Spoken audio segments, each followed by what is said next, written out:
Ho, ho. Merry Christmas. What did you call me, William? A ho. William has always been here. You said the last joke episode part out and loud. this episode. Sorry? Yeah, you were here last episode as well, William. No. Yes, you were. In disguise. In disguise. I'm Anyway, like cloak and dagger. how was your Christmas, William? It's all right. It's pretty chilly, so it's pretty good. Yeah, Yeah, the yeah. weather Not is a lot. way down. I was like, Monday is like crazy. Tuesday was like, and then like Wednesday, like, Boy, yay. they turned the heat up for all the Christmas shoppers, but the immediate moment it was like home time with family, nice and chill. It was great, It actually. was really good. I was kind of dreading it. We're going in pretty hot now, so. But as you know, it's a shame. As soon as we go back to like back on the, I got a couple weeks off for the like truck. I got till the 4th. I think I'm off to. But then it goes straight back into like 40-degree days. Yeah. Like, oh, It's okay. At least now you get the rest. sad dance. But yeah, it's quite nice. Recharge. At the moment. The weather's so lovely. I wake up and I was like, I have to get out somewhere. I want to do something. I just want to enjoy the nice weather. So I went out skating on the 25th as well. Oh. Tons of families around. And I really appreciated that these holidays have been just nice, pleasant weather. Yeah, 100%. I did some Bunnings stuff this morning. It was very nice and cool. I was like, oh, it's a chilly day. Nice. Damn. Have you ever guys ever like thought about like ever dreamt of a white Christmas? Have you ever been anywhere where it snowed at Christmas? Oh, yeah. Japan. Do you have? Yeah.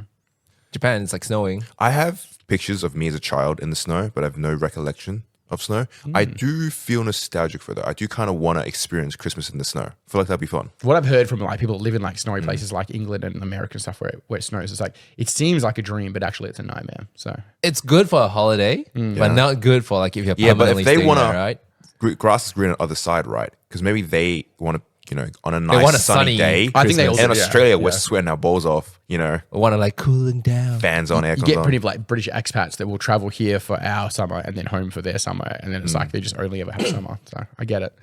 But I like the idea of like you're wearing Christmas sweaters, you have your socks on, everyone's hanging around a campfire, it's snowing and stuff. That's what they put in your head, bro. Yeah. It's all the media. if you're going to do it once every year, then it's okay. Yeah. I guess if you're visiting, you also don't have to be the person who like snow gets rid of all the snow off your driveway and your windscreen and your house and stuff like that. Like for some reason, my SEO on my Instagram is way off, and I've been getting all these maintenance videos, which I'm not a handyman, so no maintenance going on here. But I watched a whole video, say about 10 minutes on how to remove ice from your shingle roof. And I was like, this is never relevant to me. But I was like, but now I know how to get rid of it. Yeah, you do get those colder places where people have to come out to their cars and they're just spending the first 20 minutes of their day just taking ice off their Ice car. off the windscreen. Yeah. You hear about when the crazy. Teslas, first generation Teslas weren't like designed well for the cold, so they weren't unlocked for the cold. Yeah, What a nightmare. It's also true for like the heat. They were like weren't designed for ultimate like a very heat as well. So like a bunch of the things would melt clothes and you're like sick. If someone gave you the opportunity to get a Cybertruck, would you? Yeah, I just need a car that works. So yes,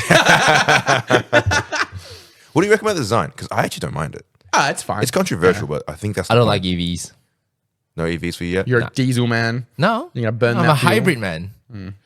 Is that not just halfway to being an EV? Yeah, I was going to say. No, it's like it's best of both worlds. I don't want to stay in the place for 30 minutes to charge my car. Yeah, I get that. So I get to charge my car while I'm driving. But as a busy man, William, you're probably just driving like here or like some games and picking up the kids from school. Are you ever running out of fuel? Are you ever having to no, like, that's the thing, right? So He's always on electricity. like Yeah, when you- the inconvenience of having to need to charge is there. yeah, but you're What if you mostly- forget to charge? You're Like, mostly if you at forget home, to- right? When yeah, you- but if you forget to charge your phone yeah, that's me. You're a smarter man than me. and like you have 2% left, and I was like, I need to go out now. You can't. Yeah. I would forget to charge Right? my thing, but I feel like you would remember to charge your things. Nah, I don't want to. I don't want to have that. I'm not a big EV guy, but the only thing that ever makes me jealous is when I drive past like an EV parking bay and it's like in a really nice convenient spot. Yeah, and in the every spot. other parking spot Always is the full. movies with like right at the front there. Yeah, I'm like, it's just so convenient. It's like a disabled parking bay. It's perfect. Yeah, I've seen that. There's a photo of like a guy with just a regular car parked in an EV spot, and he's just got a hose, and he's just put the hose for his Hey, fuel wait a cap, minute. and he just put it down on the floor next to the EV thing. So if anybody's just glancing past, they won't question it. It's such pretty smart. But no one will trust that my Toyota Yaris is EV. I feel like the EV thing is still not mature yet. It's still Yeah, far. I feel like from we've only mature. had it for the last maybe 3 and years. and the issue with me with EV now is it's too young, so you won't know what would the car be like in another 5 to 10 years. So you could be spending 70 grand on a Tesla or 60 grand or whatever the price is now, and then in 5 years time, if what is the maintenance like and the lifespan and everything, right? So you don't know. So if after 10 years and EV is still there, probably something to consider and probably it's more mature. It's the infrastructure, right? Yeah. It's also the only way we're going, right? Yes, of course. It's going there. Definitely like it's either hybrid. There's definitely like a lot of car manufacturers now don't have like petrol cars anymore. So they only have hybrid or EVs. Yeah. I noticed it a lot in like the modern day car shopping. Yeah. Your options really are just hybrid or EV. A hybrid is fine. You mentioned it's just good. last episode as well. It was Nissan, Honda, and Mitsubishi collabing. I thought Honda was already doing quite well. I think I said Yamaha last week. And No. Honda is yeah. dead. They're dead? Dead. Can you see it in Australia? It's dead. Yeah. I just think it's because their price is too high. No. You reckon? It's okay. Honda in Asia is number one. Yeah. To be fair though, if you ever drive past Honda Honda, is. I didn't know that. Honda's number one. Because I know that Nissan's been in trouble for a long time. Like they've been losing money for because- nearly 9 years.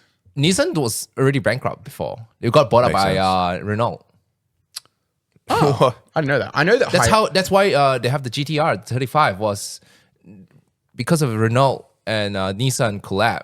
So that's why you have that the GTR 35. Is Renault still like European or is that owned by Asian as well? French, right? Yeah, it was originally. Yeah. I don't know what it is now, but It's still Europe. because Yeah. then Hyundai owned 40% or something of Nissan as well. So it was being propped up by it's been propped up by Hyundai Yeah. for Kia quite a and while. Hyundai are the same company. No, Really? No, different. no, Kia is Indian. Kia is Korean. Oh, is it? Yeah. Oh, they just have their factories in India. Yeah. So Korean is Kia, Someone told me they Hyundai. were like basically the same company. Yeah. No, that's not. That's different. Okay. No.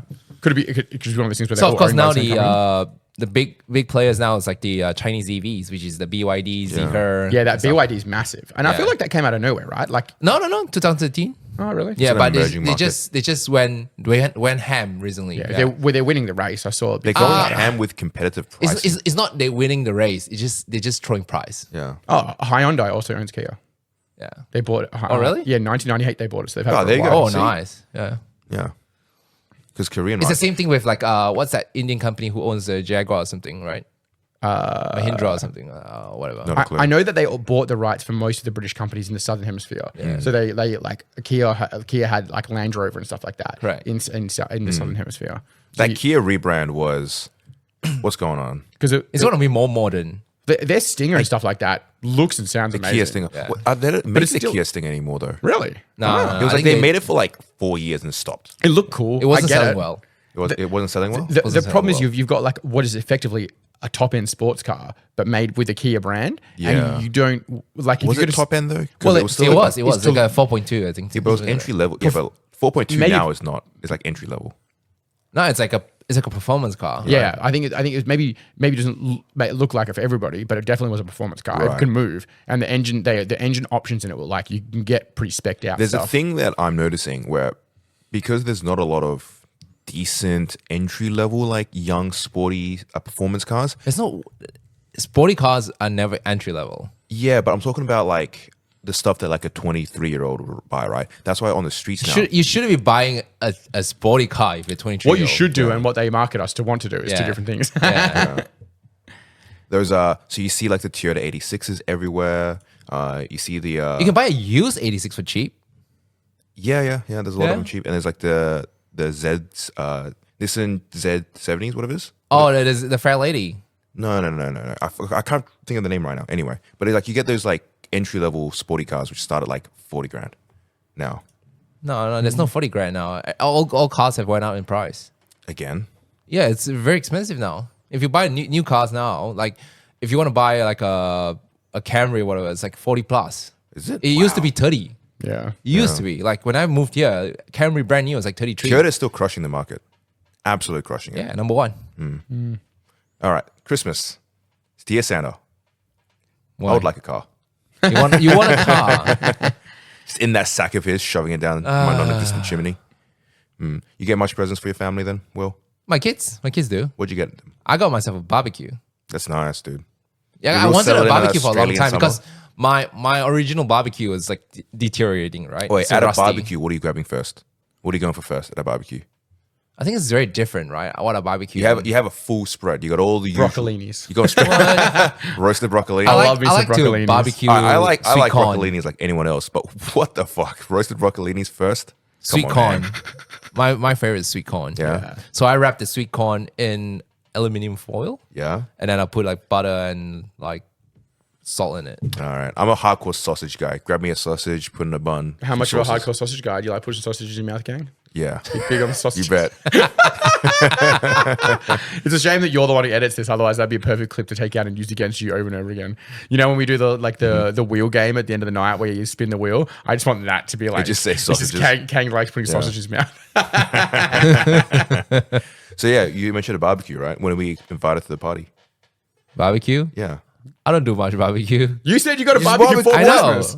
but I don't do much barbecue. This is more of a classic William buys a thing because he saw it on sale or something. Yeah. Right? William was like, I could do barbecue one day, but doesn't actually want to barbecue. No, It's like the he plays cleaning out his is- PS5 being like, I'll play pain. PS5. I don't play PS5 now. I do play. Sorry, So we've got to have one day where he's Oh, did you barbecuing get any and days playing off work? PS5. Take any time off? just Christmas and Just Christmas? and Boxing Day. What'd you spend your Christmas doing? Playing Marvel Rivals. Ah, it's a new game that came out. That's the one that you're talking about. It's a bit like a League or something, is it? It's a bit like Overwatch. Overwatch, yeah, it is exactly like Overwatch. But you get to play as your Marvel characters, your fan favorites and stuff. Is it pretty overreaching? Do they have like most of the Marvel characters in there? Like the ones it's, we'd all know? it's they're trying to release like a character every like few weeks. Or something. Okay. They Yeah. got like a decent roster, but it's not everyone yet. Yeah, definitely like they have more. It's like a dozen characters so far. They can have more than like what Overwatch have, right? Yeah, because have they're like so catalog's many. bigger, yeah. Well, Overwatch has the power of create whatever you want out of scratch, and Marvel is Yeah, but Marvel has hundreds and hundreds of yeah. characters. Yeah, I don't think you want hundreds in your game. Were you saying that it's starting to overtake the Overwatch popularity? Yeah, then? 20 million players.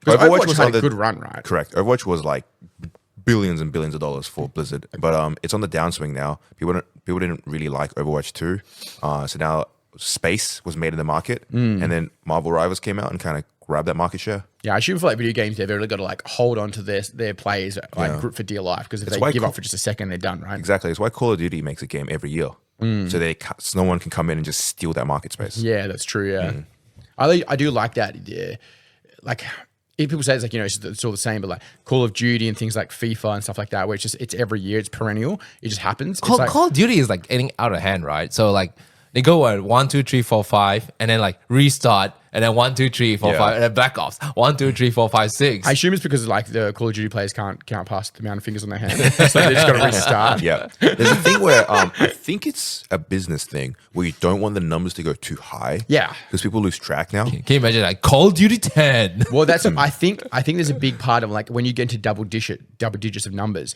it's like disillusioning for you, like a consumer. You're like, oh, this is 23. What do I care about that? So like reinvigorating their franchise always feels like it's fresh. I Yeah, think, 'cause- even if it's not. For me, it's like iPhone 1 to iPhone 4 felt like a big jump, right? You can feel it. But I bet what iPhone are we up to now? 16. 16? there you Did go. you notice much difference, say, from like the 12 to 16? No, they admit that Ah, right yes. now. There is difference between 12 to 16. It's, really? There is. What There's a are big- you thinking? the functional wise, like okay. speed. Yeah, you can feel. Wait, the there is difference. one new function I really like in the new iPhone 16s though. They have a little side button positioned where like a camera phone would be, and it's like a touch sensor which you can use for all sort of camera functionality, like zoom in, Yeah. zoom out, take snaps and stuff. It is time for me to get a new phone, and the trucks do pay for it, so maybe I'll be getting in there with a new Hey fancy man, phone. I reckon iPhone camera's still the best. I'm still using my iPhone 13 Pro, which admittedly is quite good. Like, good. It's good. But I did drop it in the shower while watching The Simpsons, so it's a little cracked. The front's fine, or the back is cracked. I had a screen. what- I have a case on Yeah. it, but I smushed it. Oh no, the cases so you never need to notice the damage, mate. So, But they I love do have putting to that- be very thoughtful about when I'm like sweaty or because the back is quite cracked, so it's Yeah. like moisture could get in there pretty easily. Well, they like the glass backs because they look nice and they look feel nice. nice, but they're just fragile, right? But at the Surely. same time, like they do, and I do like it as well. But I'm very rarely using it without a case on it. Like I have to in summer when I'm on the truck, I have to take the case off because like in the 40-degree days, it's so hot. The phone is overheating by itself. Oh yeah. So when I'm using it for maps and the screen is constantly on, it overheats quite easily. So what I have to do is I have to like push the iPhone down in the holder in front of the aircon, and I just basically have the aircon, all of the full fans directed Yeah. at the phone just to keep it cool. It's a nightmare. It's crazy. And instead of like driving and like looking at my phone properly, I'm like have to dip my head behind the steering wheel so you can see where the little vent is. People do give iPhone a lot of shit for like not changing too much generation to generation, but they're still market leader in innovation. When they did the magnetic thing on the back of the phones, I think that was a game changer, right? So Yeah, convenient. it's pretty good. The what? The magnetic thing, so you can charge it like MagSafe. Yeah, you know the MagSafe stuff? Because also now all the phone holders now are just magnetic. You just stick your Yeah. phone on a magnet and take it off. Yeah, your I clamp noticed you and did leave that on the side of the till. But so that's part of the phone or part of the case? Part of the phone. Phone. It has, Shit, it's I a didn't know phone. that. You know all the new phone holders now, you don't clamp your phone or nothing. It just sticks onto a magnet. Yeah. So like this. You're good to go. So you seen we're, this? so we're way past the computer era of It's the one magnets. wallet. Yeah, you can put Look. you have your wallets in your back of your phone now and everything. What the fuck? That's cool. You just figured that out? I didn't figure anything out. It's not the case. It's the phone. Yeah.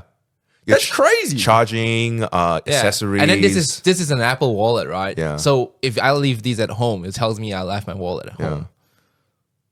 the ecosystem is real convenient. Yeah. So if I put this, I'm on your gonna phone, literally go do this where's your today. phone? Where's your phone? Yeah. Give me your phone. I'm not sure if it's work. I don't if know it where works. it is. Why are we blowing Danny's mind right All now? right. So if With I put this magnets. on another phone, right? Yeah. It will tell you like this is Yeah. not your wallet. Hey, Danny, how do magnets work? That's I'm amazed. It's linked to my phone. Like I'm gonna go do this like today or Yeah, tomorrow. yeah. It's crazy. There's a few. not so bad. There's a lot of little quality life features I really like. When you buy new AirPods, you just put it next to your phone and it syncs Yeah. up automatically.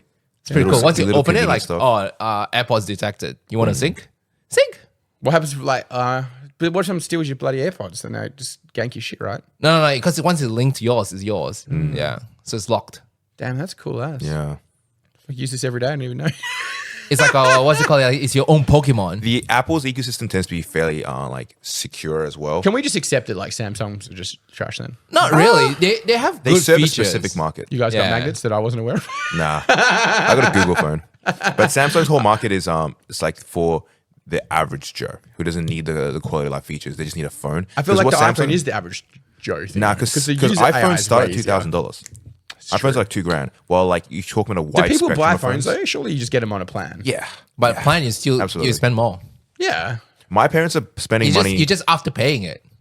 Yeah, I get that. Think It's about, like the iPhone. Phone contracts are just the original Afterpay. So the best way, like I got a friend who like bought an iPhone, right? So what you do is you buy gift cards on discount, and then you go to Officeworks, which is already on discount. You use the discount gift cards to buy the iPhone. So you save. Well, how like, do you buy? what the fuck? Yeah, what do you? How Usually cash- like on like Black Friday or whatever. You're gift cards cashing in goes on gift cards? on gift cards. So like Officeworks gift cards got like 10% off. That's crazy. How are they? They're just giving 10% of money away. That's crazy. So you buy the gift cards. Yeah, but and if Black you buy Friday, a bajillion gift cards with 10% off, in the end of the day, you only still save 10%. I know, yeah, but but that's 10% more than you didn't Wait, have wait, Yeah, before. hold but on. Apple phones were like, iPhones don't go on discount. I guess, yeah, you're right. And then on Black Friday, no, sorry. iPhones in what's it called? Officeworks always goes on discount, like 5%. you just said they don't go on discount. No. They sell it cheaper, just a Okay. little bit. So they'll go there and buy, right? Yeah. And then you use the gift cards to buy the iPhone, which Yeah, is you get save 15 you do save a bit in the end Yeah, of the day. 15%. Well, yes, like if even if you're only saving 10%, 10% of $2,000 is definitely enough worth put the effort in, right? for Yeah. sure. Yeah. It's pretty good. But anyway, going back to the, there's a market space for like a wider spectrum of phones. Think about like grandmas and grandpas. They're not going out and spending on an iPhone. You'd just rather than buy No, a $500 I think phone. they do want that because Look, it's not convenient. Yes, it's So- way better. So my parents, my in-laws and my parents are all using iPhones because it's easy. Yeah. It's like it doesn't have the bloatware and stuff. Gotcha. So and if they need help, they just ask like, hey, how do I go to this section? So all of us are using in the iPhone ecosystem, right? So you can just tell them like, look, click this, click that, and you go. If it's all different phones, can you imagine like 'Cause my family do you is- see the setting button on the right? My nan is elderly, obviously, and she's had a string of like anything other than iPads, tablets, and every single time it's like a Telstra branded one, then a Samsung they're one, the worst. then some iVovus thing, and it's like every single time I've got to learn this new system, and they're all completely different. They all sync differently. They all need different software, and like she'll call me, and I can't help her over the phone. I can't just tell her how to do the thing or like log in for her. I have to like physically drive there and then like re-log back into something, or like some of the network settings is disconnected, and it's honestly a nightmare. And like my poor nan, like because the older people like sometimes struggle to ask for help, so she'll feel bad calling me, and I tell her like I want you to call me, so I don't want you to feel bad, because then I feel bad that you've gone like 3 days and Yeah. like, this is her way to communicate with people. And I was like, this whole thing is like, if she just if I keep trying to convince my family that we just get our iPad and then I can do all of it remotely. I can do all of it if it's all.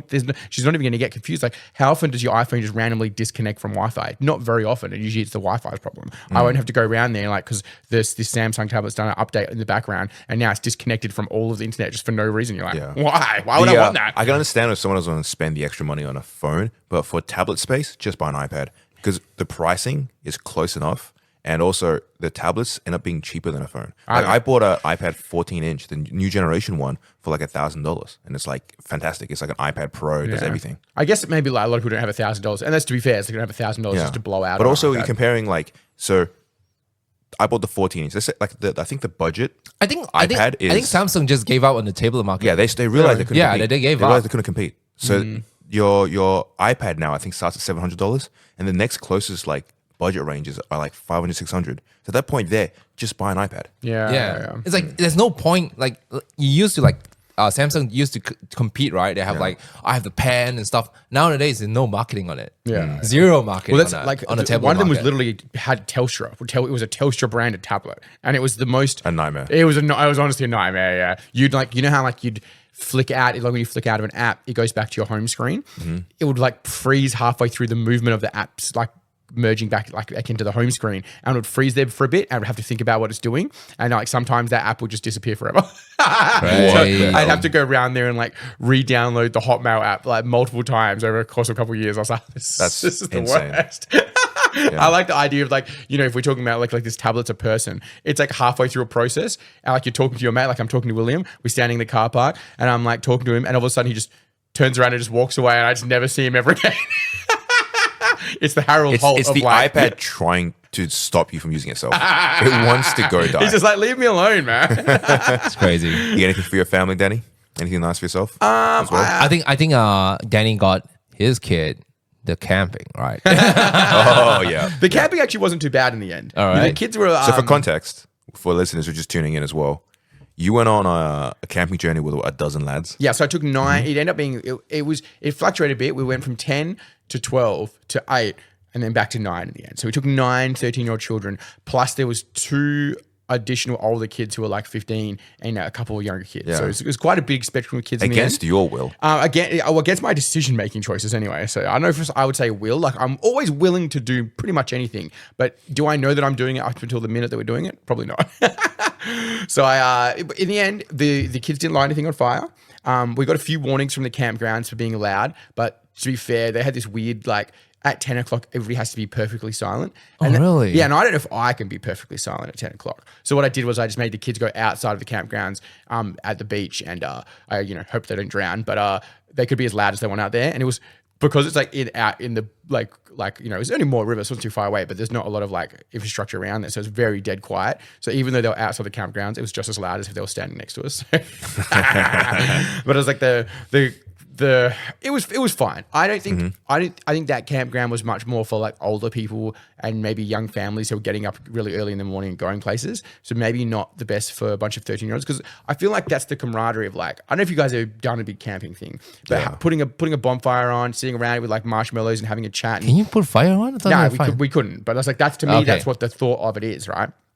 Is sitting around and doing that and having those yarns and like, especially for those kids at 13 years old, it's such a memory building experience. So to take that away and try and make them all go to bed at 10 o'clock when these kids are going to bed at 2 o'clock in the morning on a regular day, let alone when they're all excited together. I understand like why there's rules in a campsite, but still like I feel like the fun of a camp is just liveliness, just embrace, Yeah, like, but the people problem are is out. with a tent, right? It's so thin. You can hear everything, right? Yeah. Well, I had a real embarrassing story because I used to be part of the emergency service cadets, and we went on a camp journey once to a campsite. So that's where your fascination with fire came from, is it, man? Oh, sorry. My fascination with fire came from a long history. Anyway, like we were all in our tents, like resting and sleeping for night, and it went dead quiet. And me and my mate were just chatting away. And like obviously as kids, we're dumb, and we're in a tent, we're in a secluded space. Yeah. No one can hear us chat. So we just started talking about like random bullshit, and we got into the conversation on like my mate's exes and stuff, and we decided to call her. It's just like just Never in the middle of a dead quiet campgrounds. We're just like laughing and just saying dumb shit on the phone call, just like being like kind of real mean to his ex as well. And then why are you such a bully, Kane? I don't know, dude. And then the what stopped us was that like we just heard from the actual cabin one of the teachers shout, "Shut the fuck up! Go to bed." The teacher's not having it. They're already in their underpants. They don't want to come out and Yeah. put their shoes on. They're not walking out to come tell you off. They're just going to yell at you from across And the then room. next morning, everyone was just like, "You are so fucking loud. We're trying to go to bed, please." You think you're being subtle? Yeah. Oh my God. But anyway, yes, the camping journey. If you're going to call your exes, don't do it with other people. it was pretty embarrassing the next morning. do after. it in silence. Yeah. Anyway, how was the what activities did you guys get up to? Nothing. Oh, wait, campgrounds. You didn't go camping, William. Nothing. You and your no I barbecue, went camping no before. presents.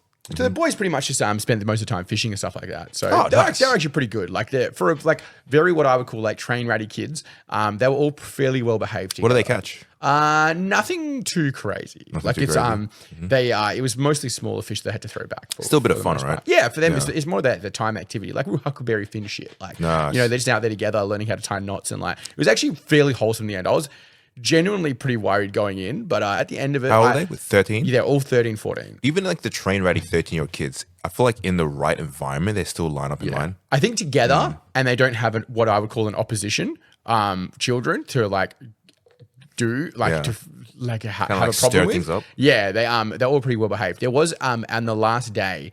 Another group of what I would say between 13 and 15-year-old boys rocked up, like quite a big one, and they wanted to have a rugby game. And I don't say no to a lot. I try and let people do, like the kids do what they want and educate them along the way, try to be there with them. But they wanted to play a rugby game against each other. And I was like, absolutely fucking not. I was like, there's no way I'm taking 3 of you home with broken clavicles. Like that is not happening. And then Imagine on the last day, like you were perfectly fine, and the final day, someone like breaks it off. Yeah, I was like, you're in a campground, you don't know these boys, so like it's like the 14 and 15-year-old boys. If they don't know each other, their opportunity to hurt each other increases significantly. You know what I mean? Because to them, there's no ramifications. These are teenage boys. Like it's hard for them to see the future as it is, let alone right now. Yeah. And they're like, "Come on, let's just like looks like him and one of the other boys. Like, come on, this will be fine. We went like we'll be like nice and casual. Like no, not too aggressive. It's like never in a million years. This will turn into like Lord of the Flies in about 2 minutes. Yeah. But you know what? Pretty good in the end. So I got spear tackled once as a kid, and I don't mind contact sports, but I got spear tackled on the back as a kid, and I got up and I was like, yeah, no, I don't know about contact sports anymore. yeah, out straight away. Took the wind right out of me. I always said that about like Muay Thai. It's like everybody, like you'll hear a lot of like guys who are like, oh yeah, I've got the dog in me, or like you don't know me. Like when I blank out, I go crazy. I was like, you're an idiot. Like everybody thinks like a lot of guys think they can fight until the moment they get punched in the face, and you're like, this is terrible. Yeah. And like you have a very small percentage of people that like quite like the physical contact, and it's a bit like they can treat it differently. But it is funny, like for some people who've done like contact sport training or like combat sport training specifically for like most of their life will have a very different approach and feeling about In getting into interviews, fights. they'll often be like, oh man, I think my brain's a little twisted because I like the pain. Yeah, I kind of like it. I think it more is a lot of the time if somebody who is actually well trained won't voice it or make a big deal out of it. Yeah. Whereas you'll get some guy at the pub who's like, you don't know me. You're just like, all right, mate. Sure. Calm down, buddy. Man. So, But no, anyway. it was good. I think at the end of it, it was pretty good. I got horrifically sunburned because I hadn't worn, and I've been like at work, I wear like quite a lot of PPE. So I had my arms hadn't seen the sun in over a year. Yeah, and like now all my skin is like flaking off steel. was, oh my it's God. like nearly 2 weeks later. it was my- a total fire ban because those days were hot. yeah, it was very hot. It was I think at night time there it was like 32 degrees. Oh my goodness. How do you sleep? Look, I still only sleep 3 or 4 hours a night anyway. So by the time I get to my 3 or 4 hours, We had a I take it. campground as well up in the bush. You get way more flies. Just finding the bugs. We got actually very lucky. It wasn't too bad at all. It was worse coming. The flies were worse here in Perth. But our winter we just had a massive. Wait, let me ask this question. How fast do you guys go through the food? Pretty fast. Yeah. I think breakfast one they ate 48 sausages. Oh my goodness. I think I joked about like Kelly, his mum the night before was like, she had like one bag of like 26 sausages, I think it was. And he's like, do you think this is enough? I was like, that's not enough for one meal, bro. Like we took up like I'm pretty lucky. We had some like friends, and my brother had like camp fridges, so we took up multiple fridges. And just one car was basically just like camp fridges, and we just filled it with food. So Crazy. it was like you'd turn around and then you'd turn back, and like there'd just be like packets of like Oreos and chips and shit all over the ground. Like it's like within minutes it's like a locust, locusts like fly through. It's like, just take everything out. So real quickly they have to turn from Huckleberry Finn to start learning how to fish and eat. Yeah. But at the end of it, I said to the boys, like, you were real good. It's like, maybe next year if you want to do it again, I'll take you out somewhere more in the bush, so proper camping. And then we can find somewhere maybe in like in a cooler region where they can do a fire, and they get like maybe not in a campground, where they can then have that nighttime and kind of like. You really got to get all the parents to pitch in, like get their own kid a sleeping bag, tent, or pitch in $100. Well, a couple of the mums came on the second night. And they were more rowdy than the fucking children. Like the campground, people had to come around them and tell them to shut up. Oh shit! Nothing like 40-year-old mums having wines together. And like I'm down the bottom, like because we got like where it was, we're like on the bottom level where the kids were, and there was like it's going up a hill, so the parents like space was further up the hill. And I saw the guy coming over, and I was like, oh, the kids aren't that loud. They can't be that bad. And he completely misses us and walks up to the parents and be like, you got to turn the speaker and like start being quiet. I was like, ridiculous. I'm trying to get the kids to wrangle the kids in line, and their parents are being a nuisance. Wait, there's nothing like the kids being embarrassed for their moms. That's great. Yeah. So. Well, it's like, I'm like, in my mind, I'm like, oh, this is supposed to be the role model for these children. So maybe some of the children's activity is a bit more understandable now, based on the parents. Did you get your family any presents? I'm not a big present guy. I don't know about you guys, but I like buying gifts for people, but I don't like when I'm told that I have to. So Christmas is a hard line for me, because I'm like, I'll like grab stuff for like River and my son, like Connor's daughter, and like I'll do stuff for people all like consistently. But I don't. I feel like Christmas is like, well, you have to do this, and I'm like, well, I don't have to do anything. So I don't do a big Christmas time. If I see stuff in the months leading up to Christmas, I will grab stuff for like my nan or my mum or something. But most of the time, it's just for Lucas.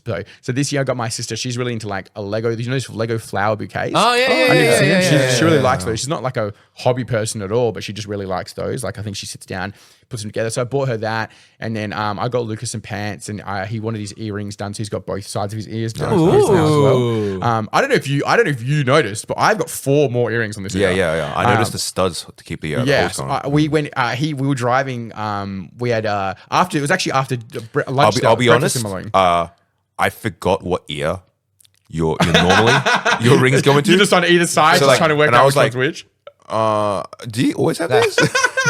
Well, after we went to Chinese breakfast at where'd we go the other morning? We went to like Canton Row, Northbridge. Oh, nice. It was pretty good. I ate more food than I've eaten in a long time. Yeah. Like I'm a fat guy, but we ordered like a lot of the decadent stuff. Yeah. I probably was a bit gung ho with just saying yes to everything that came out at the start. I probably should have let Kang take the wheel a bit more. And we had dessert pork buns, and it was very good, but we were all quite full. Yeah. It was that when you get the sugary crackly top. And the char siu filling. Yeah. I was really on board. I enjoyed everything. Like Nem wasn't real big on the squid, but I quite liked the squid. No, I get it, because the squid was a little bit off. Like it wasn't off, but it was like old squid. Oh, it was like probably refrigerated for a while. Okay, it makes sense. I thought like a fresh squid. It wasn't like, very fresh. You don't like that? What was that rice thing that we had? The leaf? Normegay. Oh, that's glutinous rice. Yeah, so good. The rice and I really enjoyed that. I had the mushroom things. Like I ate 2 of them, and then I was like, 2? Yeah, full. I was going to go for a third one, but I was like, I need space. And then we had the durian. What are those? Durian mochis. Yeah. Oh my goodness. Boy, I was. All right, Danny was where Danny was sitting. He was just staring at the dessert cabinet. Yeah, I could tell it's a bad spot. I should have been put in a different spot. I could tell your eyes locked in on, and you were like, "Oi, should we get some durian mochis?" And I was like, Danny, I don't know if you're ready for durian. Are you able to eat I gave 3 warnings, and then it was like, yeah, I'll have him.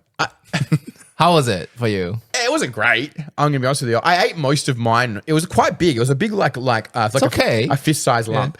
The consistency was fine. And I actually really like the feel of it. It kind of felt like a squish ball, right? Yeah. I was really on board with it. And I ate most of it, but it wasn't good. It wasn't great. I'd say. Yeah. I brought my son and his partner, his girlfriend, and they both tried it as well. Maisie, Lucas's girlfriend, she had like what I would call like A nibble? Yeah, not even man. It's less than a nibble, Yeah. bro.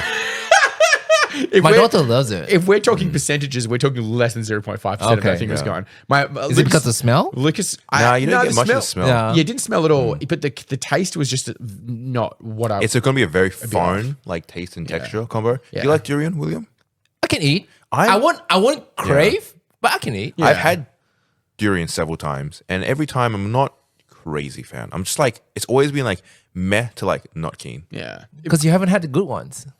That's what I've tried it like 17 times, Willie. At No, what no, point is it just no, the no. good You haven't ones? had the good ones. That's like the Blackthorn, the Mosang Wong, the Mosang King. All right, I have to go Bro. I have to go to Singapore, Malaysia, and Yeah. try it. Like I'm willing fresh. to try it again.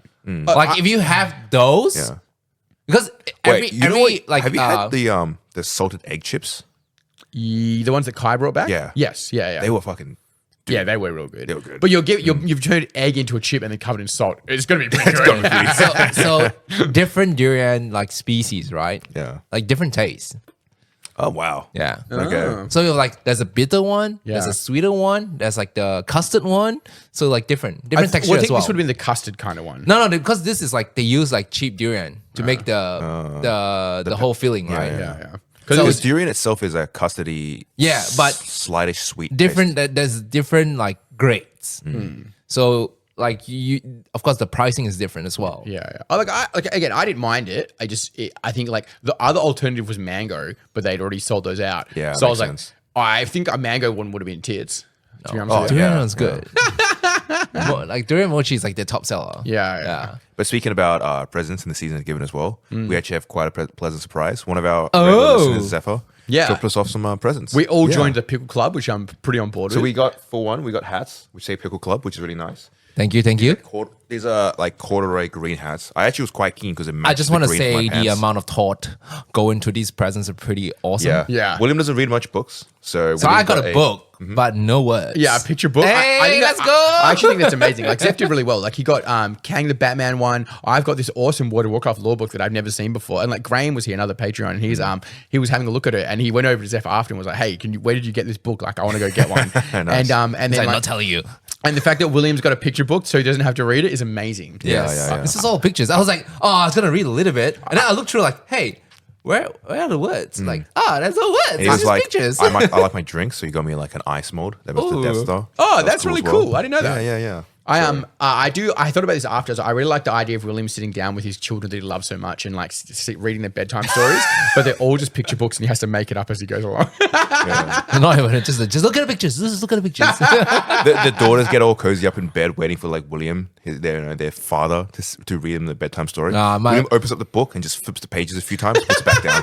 My daughter loves to read. Like she reads novels now. Yeah, so. I had a bit of a hunt for those Del Toro Quest books, and I'm on the track to getting a set. Someone, because I couldn't find them in shops. So someone's got some for me. So I'm gonna see what they call it, like how well they're looked after. I might have mentioned this already, but what do kids read? Like, what do your daughters read? Like, do they read, what fiction stories do they read? What series? She's done Harry Potter, and then makes everything sense. related to Harry Potter, and then like now like what she's looking at like books that are similar to Harry Potter. So she likes her like fantasy fiction. Fantasy dramas. She likes dramas. Yeah, Wow, how old is she? she's 9. Wow, 9 years old and finished all the Harry Potter series. Look at that go. Yeah. Do you know they're redoing the Harry Potter movies again? Or is it a TV show now? Maybe I'm they're not redoing sure. it because they've started casting for the people now. Because they did the World of Just Wizardry leave it. series. Just leave it. Just leave it. I Nah, get it. It Warner made Brothers too much is money. like, They were hey. going to redo it So like, again. Yeah. what? Superman is coming out again? Yeah. Yeah. DC is again trying to reboot their series. They're going for more like different tones. So you have like the Batman, and you have like the Joker going like more darker. Do we know who the new Batman is? I thought it was Robert Pattinson. Robert Pattinson? No, Oh, the new, so the new so Superman. he is the new one. We have the new Superman. Got it. And the trailer dropped for that, and it's directed by James Gunn. Yeah, because Yeah. you were showing us Batman clips. No, honestly, I fell off Batman quite a while ago. This Like, the new Batman's pretty good. the last one I saw was like the who was the guy who was dating J-Lo? Ben Affleck? Ben Affleck. Ben Affleck, yeah, and he was in the robot suit, which I Yeah, actually didn't nah. mind. It was like I'm not that committed to Batman, so I didn't bother. But I went and saw it, and it was fine, but I just didn't really care after that. You know what I mean? Did you like the Nolan Batmans, like the Dark Knight and stuff? Oh, that's good. I like it. Yeah, but I wasn't that edgy when at that age either. So I was like, it was fine. I was also fine. yeah. yeah. If you like them, then the new ones has a similar feel. Yeah. Because Batman's always been more about like that noir detective journey. So I don't have that that agenda with the new the Harry Potter guy. What's his name? Harry Potter. The new Batman. What's his name? Oh, Robert Pattinson. Yeah, I don't have like an agenda against Harry Potter. He's not Harry Potter. Yeah, he is. Oh yeah, one small. Yeah, who's in small Goblet of part. Fire. Yeah. Well, that's what I remember. He died, right? Everyone knows him from Twilight, dude. Yeah, Yeah. I didn't watch Twilight. Twilight, I always forget the name. I forget. I the name feel of like everything. my impression of him is fine because I've also never watched Twilight, so I have Yeah. no pre-existing expectations going in. But a lot of people have like an agenda against him because of that. Yeah, But the funniest man. thing, nobody hates Twilight more than him. Like, Yeah. he hates Twilight. Every interview he's brought up, he's like, what are you talking about? I don't want to talk about anything else. I was like, I wish I never did it. It's the stupidest writing ever. I love that he was in a string of those movies. He's like, yeah, this is trash. He picked up a bunch of serious movie roles, and he's trying to break out as like a more serious And actor. he now. is like, I know I've liked him in every other thing that I've seen him in. So I think he's right. It's one of those things like he made a decision at a young age to do this this job. Because you need a breakout gig. Yeah, and like Yeah. obviously made him a lot of money. So you should, he probably like karma wise shouldn't give it too much shit. But I've done stuff in the past where I'm like, I shouldn't have done that. But now he's forever known as the Twilight guy, right? Yeah, I know, But it's yeah. been like Shia LaBeouf. Shia LaBeuf's been always Transformers. trying to, Yeah, he's just the just do he's it guy. just the Transformer guy. He's the I meme. remember him more from that Nike episode, the advert than anything else. Correct. And he's just breaking out, trying to take more serious roles now. Yeah. Experimenting. He also went through like a weird phase where you're like, I don't know, got He a lot hit of some trouble. hardcore bipolar, right? Yeah. Yeah. And crazy. then Kanye raided his wardrobe. I think that's my favorite Kanye anecdote is that because like Kanye started this entire fashion career and it might be off the back of just some guy's wardrobe that he stole, which is amazing. And like not in a like nefarious I stole it way. Yeah. He was at the guy's just took- house. it's Was like, like- hey, can I have some clothes? And the guy's like, yeah. So he just takes half his wardrobe. Yeah.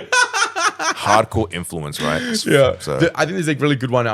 You pointed out to me where there's a photo of like Shia LaBeouf wearing his hat, and then Kanye West is just wearing his hat in the street like a few months later, like just because he's just wearing his actual clothes. I think that's amazing.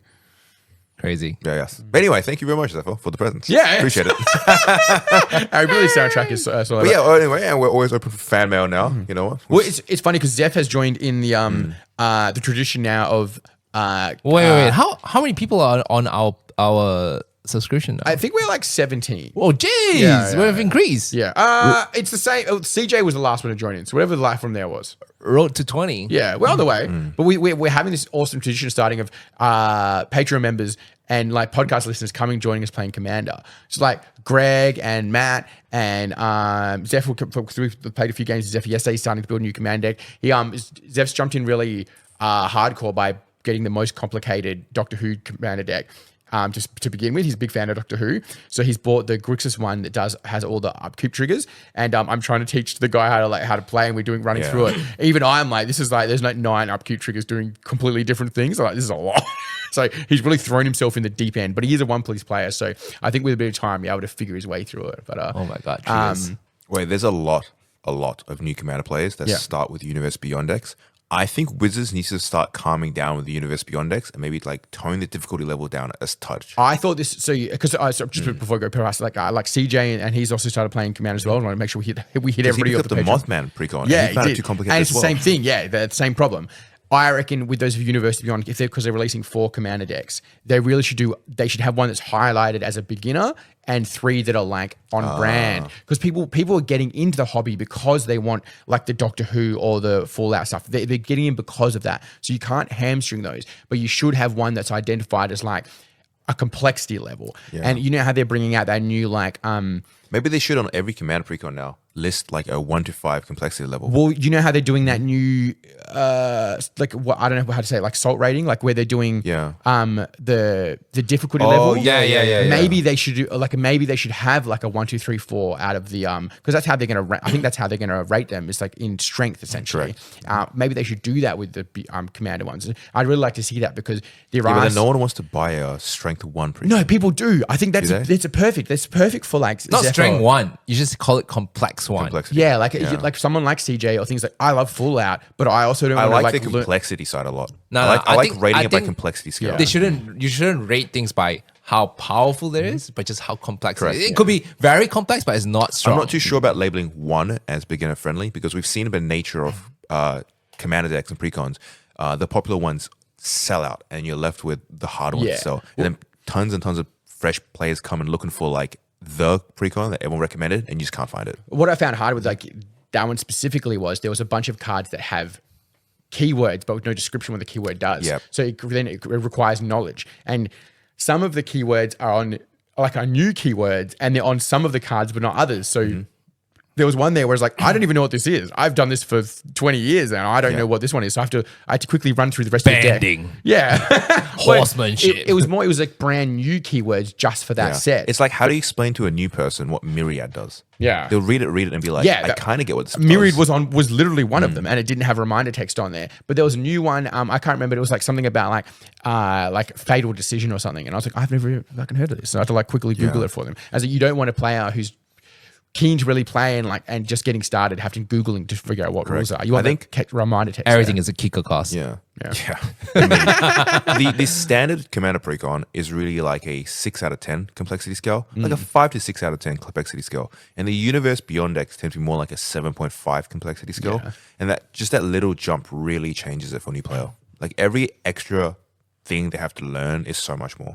But really cool to see like the podcast listeners and in general more people jumping into Commander. I think it is such a good a social game, and we talked about it recently. It's like the social etiquette of Commander has really changed a lot. Like I mentioned to Kang yesterday, over the past 2-3 months, I've had 2 people who are like brand new to the game, and like the old social etiquette of getting rid of some of the old salty cards, something like Cradlehoof Behemoth, right? Which is like a big green creature that comes in, gives you on trample. It's in like an old kind of gimmick where you just win the game out of nowhere basically with this one card because it does so much work. A lot over the last 5 years, it's because it's considered salty. You see it less and less in people's decks. People don't want to win that way. And now I've got new players being like, who might have started 6 months ago, and like, wow, have you seen his Crater Hoof card? And it's like it's like full cycle now. It's like it's people disliked it so much it's gone out of favor, but then it means it's like now it's back into the nether, and new players can like pick it out of like the That's how the cards get transferred again. Like I'll put it out for sale, and then the new player's like, I want to buy it. Like, this thing's amazing. How come I don't see this anywhere? How come nobody played it? I'm the first one to find out. And it is funny to see people that I know start 4 or 5 years ago. Do you feel like an elder Commander player? Oh, absolutely. Back in my day. I'm like, okay. They'll be like, have you seen this card? It's hell old. And I'm like, 2012, bro. Not to out you, Graham, but I feel like there must be the same way when I talk about my old decks. You're like, no, I was 30 when you did this. He was talking about yesterday how when he started, I think he was in his mid-20s when Magic, like the Gathering first came out, and like how, because Graham has the classic story where his parents sold all his Magic collection for like $300, and he played Alpha, Beta, like all those sets. Yeah, so Sag. There was a new clip came out of what's that shitty like thing in Texas where they not Texas, in Vegas, where people come into the building and he's like I've got an expert. Porn stars? Yeah, porn stars. Yeah. And someone comes in with a sealed alpha deck. And I think the guy bought it for $35,000. Yeah, 35 is around average. Yeah, right? And I think they were trying to sell it for, I think they were going to buy it from him for $25,000. And inside they had like a recall, pretty sure. Yeah. And it's like, the guy on the TV, because I think Magic and like a lot of these card games getting such hype.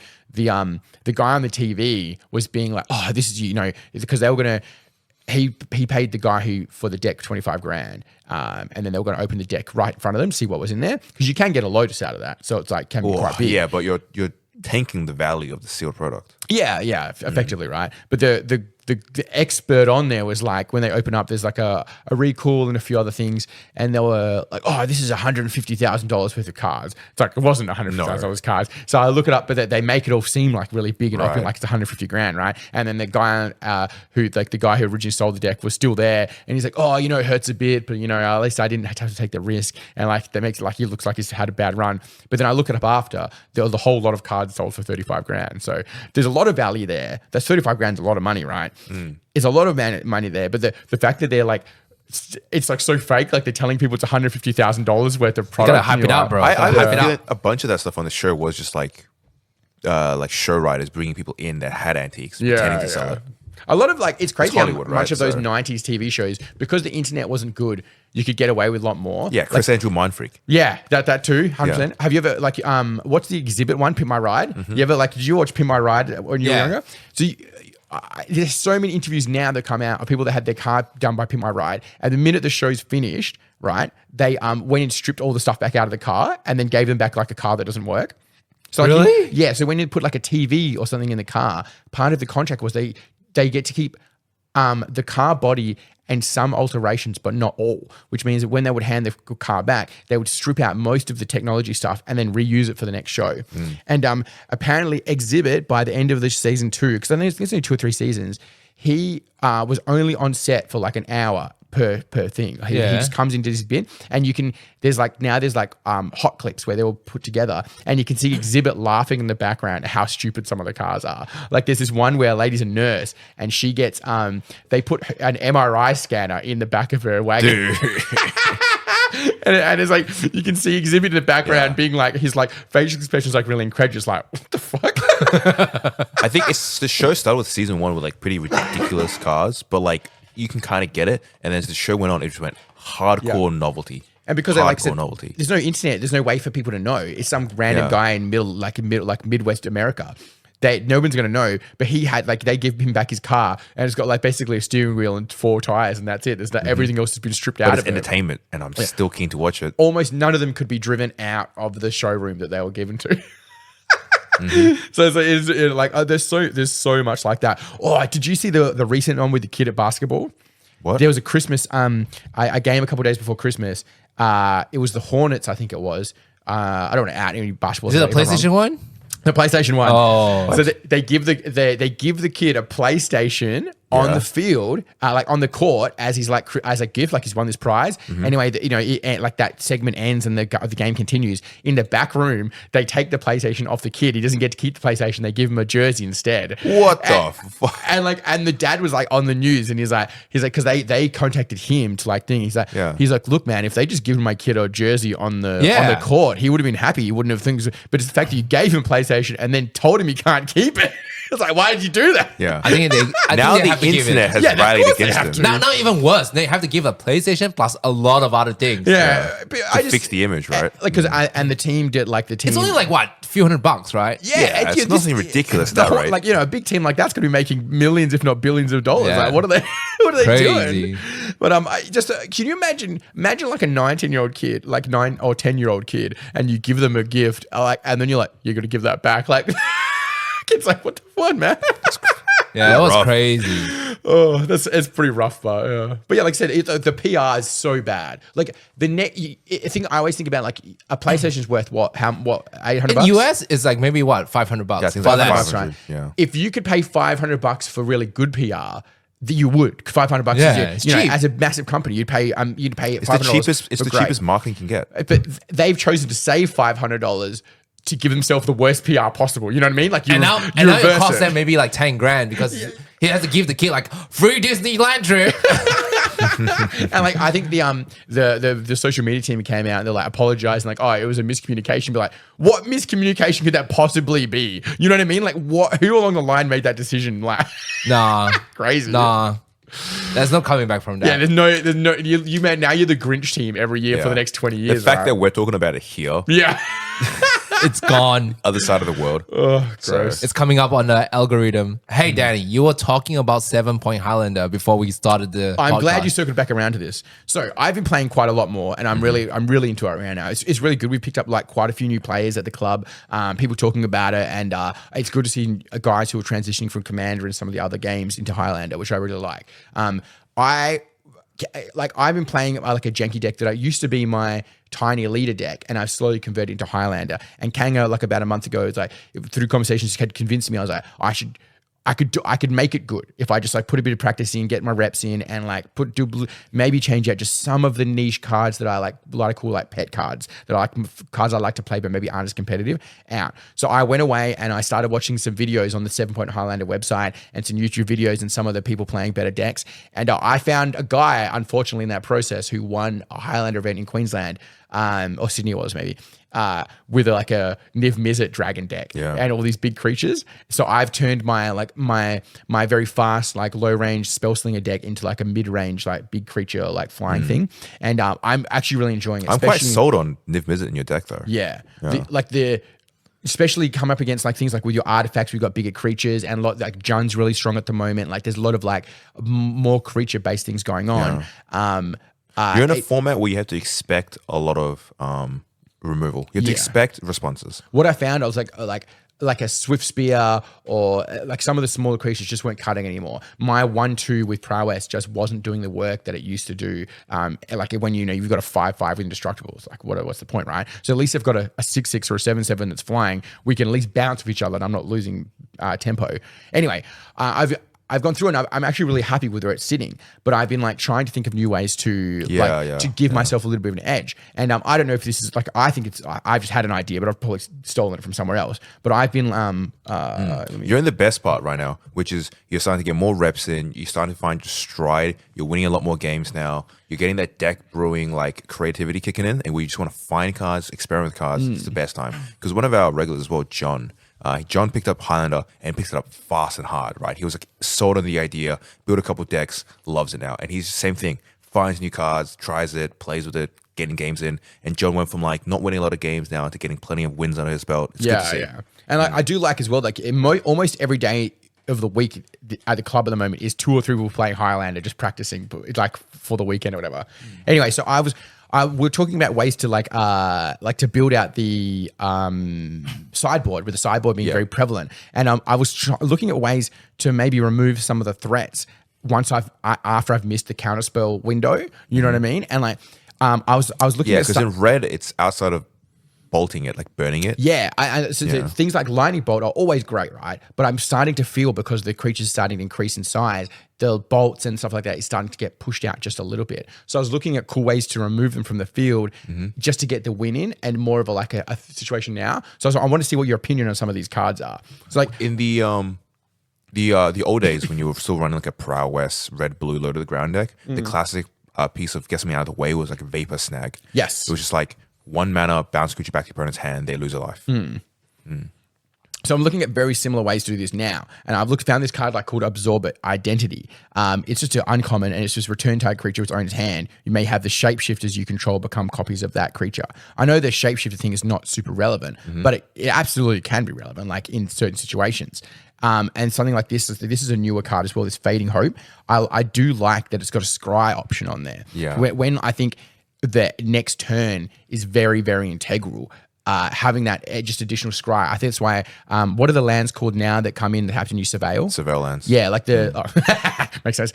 Like the Surveil lands have become really prevalent because it gives you just that little bit of edge, like making sure you don't hit a land for that next turn. Like one of the biggest things with competitive Magic is people like complain about is that mana, no matter how good a game is with Magic the Gathering, mana is always going to be prevalent. If you just get ousted by too many lands in a row, it's always going to be a problem. So how do you build the deck to mitigate those issues? These days you're finding a lot more scrying, surveilling. The surveillance themselves have changed the game, where they help fix your draw so much now that getting mana screwed is way less evident these days. Yeah.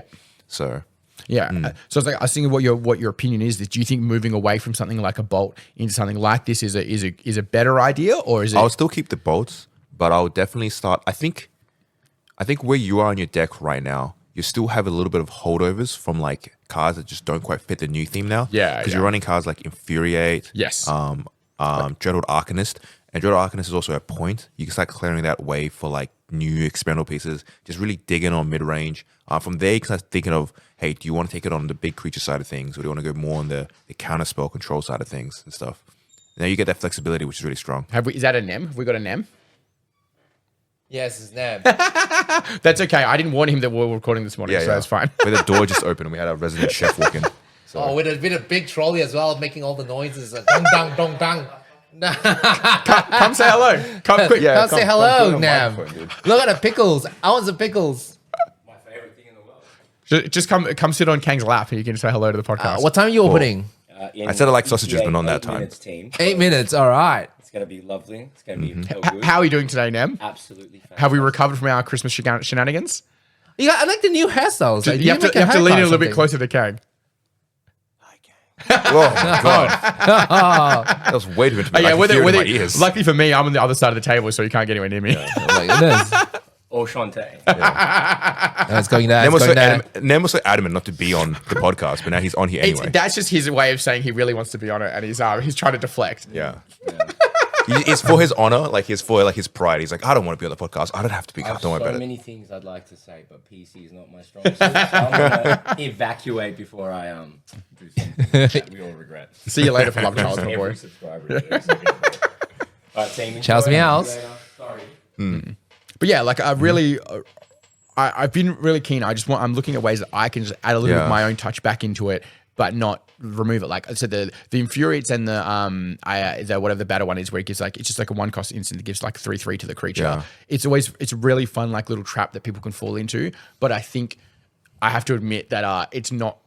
Quite often it'll be in my hand. I'm like, I wish I had an answer now for something. And I feel like a removal piece like this, like Fading Hope, which gives you a scry and to remove something out of the way, is actually just doing a bit more work than what those are. You know what I mean? Is it better that my creature now becomes a 6/6 and we can block each other, or is it better that your creature's out of the way and actually get 4 or 5 I damage think the through? important thing to think about bounce spells is that bounce spells are not removal. They delay and they provide tempo. If you're in a mid-range deck now, you're way more concerned with actually removing threats. Yeah. The reason why cards like Brazen Borrow are still played in a universal like cycle of cards is because what Brazen Borrow does is buy time for itself. Yes. It bounces a threat and then buys time for the 3/1 body that's flying. The only decks that still run bounces are hardcore tempo prowess decks because you're buying time to eventually get the aggro damage through. Regular bounce cards, I'm not quite sure about a mid-range deck. I think you're still in a position where you want to be finding like, instead of that, just run a counterspell. Yeah. Well, what I was hoping, because I'm kind of maxed out on the counter spells that I can add in now. Counter a creature spell. Nah, because you still have space. Like if you cut the Infuriate, you can make space Yeah, cut the Infuriate. for True. It's time to go. I'm willing to try it now. I've given myself a bunch of big stompy creatures. Time to go to and Infuriate. My Dokkan has magic. Like I've got this stupid Dokkan creature, right? It's a big bug. And it's flying, and it makes, when you play instant sources, it makes 1/1 bug. Now that wizards. card is fine for your current rendition of the deck, though. Yeah. So I was like, I've managed to keep that on board. So I'm willing to budge a little bit on some of the other stuff, you know. Yeah. And I think the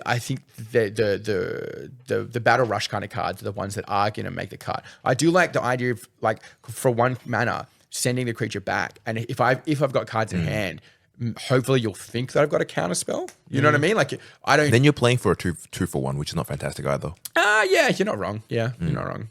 I would say you're in a really good spot now where you're back to deck building and creativity, and I love it a lot. Because what happens is with a lot of new Commander players, new Highlander players, is that they'll go in, build a deck, and then get frustrated that the deck isn't performing to their scratch, and they stop playing the format. When I have to be like, hey man, like I'm trying to encourage you towards like, yes, this is a format where there is a metagame, and you do have to put in some of the obvious cards that are going to be good, but within that space there is creativity. And but if you at least put these cards in first, and you find yourself winning games again, you're going to get that confidence back in yourself to try and play more. Yeah. So there's a big, I think there's a big component of deck building and playing like the game where I know my own things I'm not necessarily that good at in the game. So I try and build around that. There's like definitely strategies that I've chosen not to go with or that are too complex because I'm maybe not as focused a player as some people are. So I don't want to create, I don't touch combo decks at all because I don't have the string ability to build up to that. I'm more of like whatever's happening now is important to me. It's like, I don't know, have you ever played Flesh and Blood, Will? A little bit. I really, really like Flesh and Blood a lot, but I am not smart enough to play it. Like the card count and getting the numbers right, like just the quick math and things like of what is really required to do really functionally what I would say a more complex card game like that, do it well. I just don't have the attention span to like lock down on it. Maybe if I had time to like really focus on it and just do this thing, but the reality is I don't. And without spending a hot minute really learning it, I'm not going to be able to play it. Like I'd love to come on a Monday and join in with that, but I've on the games I have played and the practice I've done, I'm like, I'm not cutting it. Yeah. So it's like I try and build my magic decks around that, like with very like not always the same, but similar strategies where it's like doing the same thing. And that way, every time I play, I don't have to like rejig my brain to like do that thing. You know, I'm in a good mood right now because I've also been building a new deck as well. And And it's about not being complacent and building a new deck gets the creativity going again, gets the enthusiasm to play games again, which is good. It's good. I'm I don't enjoying build that. a new deck. We've been playing Counterspell Wars against each other. It's quite fun. I just Both play blue. one color, the 2 colors. Sorry, Yeah. but not no colors. Yeah, I don't no, want no color. colors, yeah. So, Yeah, you build a new deck. Yeah, you build artifacts again. No, this is my second deck. You should build a third deck, William. No, Why not? no, Join in on the fun. that's like 2 decks is enough. I said to Ken yesterday, I did get humbled a bit because I thought my new deck's in a pretty decent spot. It's not going to win every game, maybe not even most games, but I'm having a lot more fun. I feel like I've got more answers for things, right? And then I played Kai, and Kai's built a gauntlet. So he's got 7 commander decks. And when he plays, he'll roll a dice, and the dice will decide which one he's playing against me. And so I think I'm in a decent position. And then I get ham-rolled by Kai with 2 different decks that he picked at random. So he's like, the furthest thing from possible from like countering what I'm doing is just getting them at random. And he did very well against me both sets of 3. And I was like, back to the scratch board. You got to figure things out, Daniel. There's nothing like thinking you're doing well to be humbled by a guy who's doing everything at random. I like my Boris deck still consistent. Yeah. As much as I harp on initiative, initiative's still very, very strong. It's a mechanic that is just annoying to deal with. I've found myself putting in more flying creatures to make sure that I have the ability to try and also get the initiative. But even if you just get out of tempo, like if they get 1 or 2 turns ahead of you on the initiative, it doesn't even matter if you get any more. So I saw a pretty gnarly list. It was like a mixed. It was like a 4-color Monarchy Omnath initiative deck, and I looked through the deck list and I was like, this is pretty nuts. Like, this looks like a ton of fun to play. This actually be crazy strong. And I physically had to stop myself from wanting to play it because it had initiative. And I was like, I just don't want to play initiative. Initiative. I did see Matt had got we bought in some D&D bundles, and he got inside the D&D bundle, there's a big card version of the initiative, which is actually really cool. Yes. Because it means you can stick it in the middle and you can both like can track track where it you're properly. at. Yeah. Yeah. So I quite like that. It's quite fun. I like my initiative. Do you reckon, like, because it's still very strong, do you think things get, is there anything that's in the points list that gets pointed out?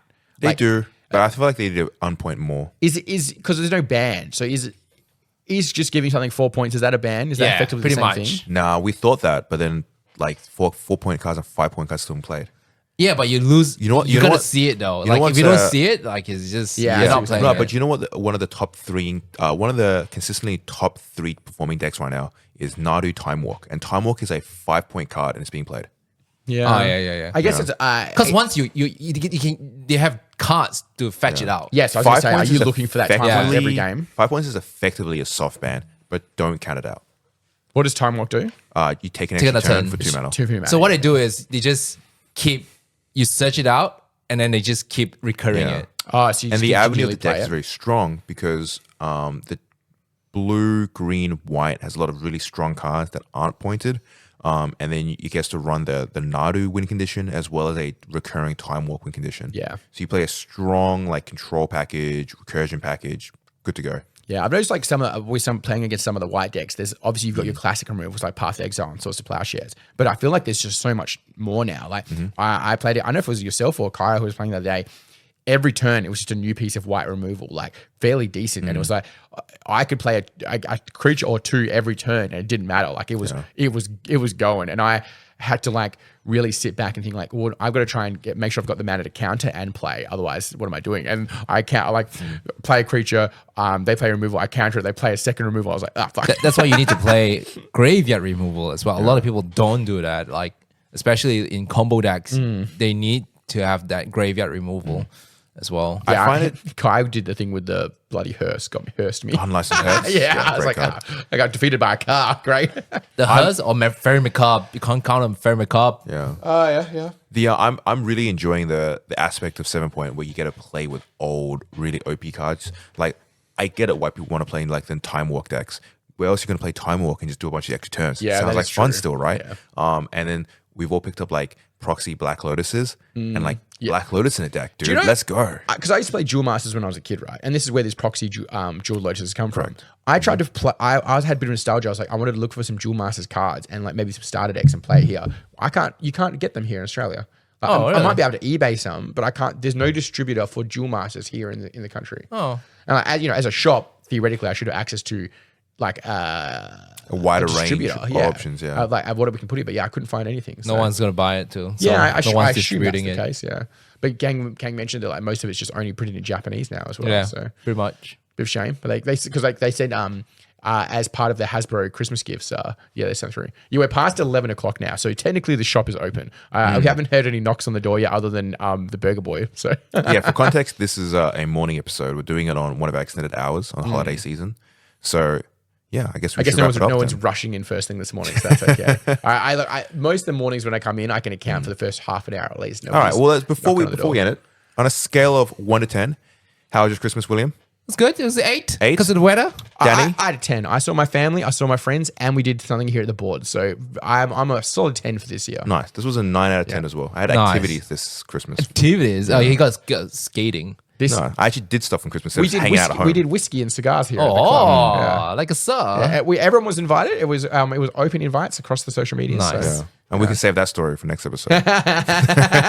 Well, maybe we'll vet the story to decide what we're going to tell and what we're not going to tell.